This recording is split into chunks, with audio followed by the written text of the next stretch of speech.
Welcome, ladies and gentlemen, to another wonderful episode of The Wonders of Science with Mr. Whybrew. This is Season 4, Episode 2, and in this episode, we're going to answer the question, who is Anthony Van Leeuwenhoek?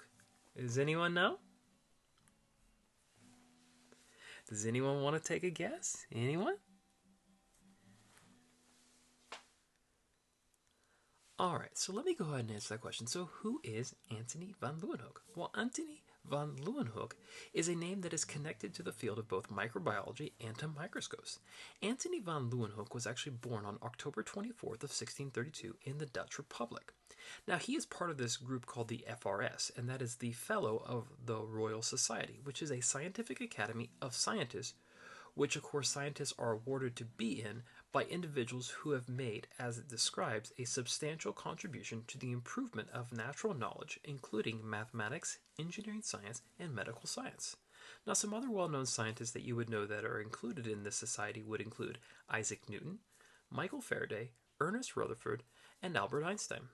Anthony was both a Dutch businessman and a scientist during what is considered the golden age of Dutch science and technology. Anthony was largely self-taught in regards to the field of science, and is actually commonly known as the father of microbiology. Pretty cool.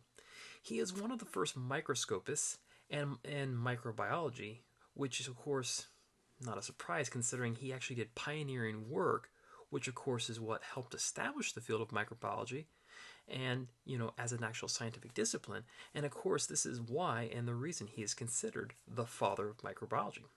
Now, just some little bit of actual event that happened that was part of his study.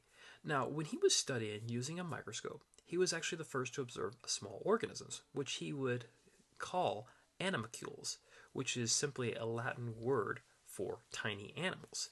Now, these animalcules are, of course, referred to today as unicellular organisms. Pretty cool.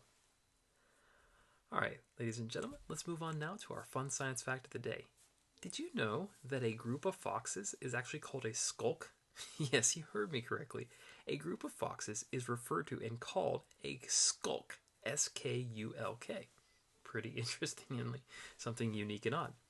Now, once again, this is something that's not uncommon. And what I mean by that is a group of animals is referred to as a specific name. Like a group of lions is a pride. Pod can be a group of whales. Think about it. Okay. Thank you, ladies and gentlemen, for joining me for another wonderful episode of The Wonders of Science with Mr. Whybrew. Keep an eye out for the question that will be at the end of the video. And as always, enjoy the wonders of science. Good day and goodbye.